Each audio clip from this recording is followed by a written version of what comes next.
கனிவாடியில் அதிமுக பேரூராட்சி கட்சி அலுவலகம் திறக்கப்பட்டது. திருப்பூர் மாவட்டம் தாராபுரத்தை அடுத்துள்ள கனிவாடி பேரூராட்சி பகுதியில் அதிமுக பேரூராட்சி கட்சி அலுவலகம் திறப்பு விழா இன்று கோலாகலமாக நடைபெற்றது. இந்நிகழ்ச்சியில் பட்டாசுகள் வெடிக்க, ட்ரம் செட், மேளங்கள் முழங்க விழாவிற்கு வருகை தந்த மடத்துக்குளம் சட்டமன்ற உறுப்பினர், அதிமுக திருப்பூர் கிழக்கு மாவட்ட செயலாளருமான மகேந்திரன் அவர்களுக்கு கட்சி நிர்வாகிகள் மற்றும் தொண்டர்கள் உற்சாக வரவேற்பு அளித்தனர். இதனைத் தொடர்ந்து மாவட்ட செயலாளர் மகேந்திரன் அதிமுக புதிய கட்சி அலுவலக கட்டிடத்தை ரிப்பன் வெட்டி திறந்து வைத்தார். பின்னர் அதிமுகவின் மறைந்த முன்னாள் தலைவர்களான புரட்சித் தலைவர் எம்ஜிஆர், புரட்சித் தலைவி அம்மா ஆகியோரின் திருவுருவப் படங்களுக்கு மாலை அணிவித்து மலர் தூவி மரியாதை செலுத்தப்பட்டது. அதனைத் தொடர்ந்து குத்துவிளக்கேற்று விழாவை தொடங்கி வைத்த மகேந்திரன் 500க்கும் மேற்பட்ட ஏழை எளிய பாட்டாளி மக்களுக்கு மதிய உணவு வழங்கினார்.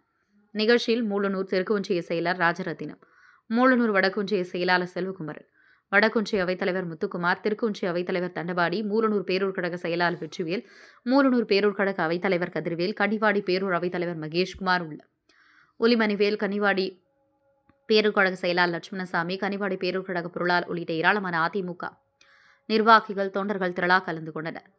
2026 எடப்பாடி பழனிசாமி முதல்வராக வேண்டும், திட்டங்களை மீட்டெடுக்க தொண்டர்கள் உழைக்க வேண்டும், மகேந்திரன் வலியுறுத்தினார். விழாவில் பேசிய மாவட்ட செயலாளர் மகேந்திரன் கூறியதாவது: வருகின்ற 2026 சட்டமன்ற தேர்தலில் அதிமுக பொதுச் செயலாளர் எடப்பாடி பழனிசாமி தமிழகத்தின் முதல்வராக வேண்டும்.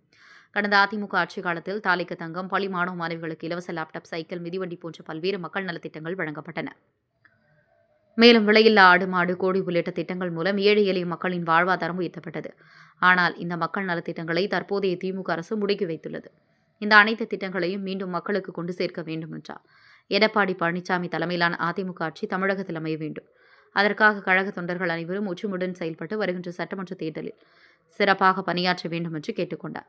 இதன் தொடர்ச்சியாக கனிவாடி பேரூராட்சி காதர்கோட்டை ஏடி காலனியை சேர்ந்த அதிமுக விசுவாசி சதீஷ்குமார் அவர்கள் உடல்நலம் பாதிக்கப்பட்டு மிகுந்த சிரமப்பட்டு வந்ததை அறிந்த மூலனூர் வடக்கு ஒன்றிய அதிமுக செயலாளர் செல்வகுமரன் கனிவாடி பேரூர் கழக புதிய அலுவலகத்தில் வைத்து அவருக்கு மருத்துவ நிதி உதவிக்கான தொகையினை வழங்கினார்.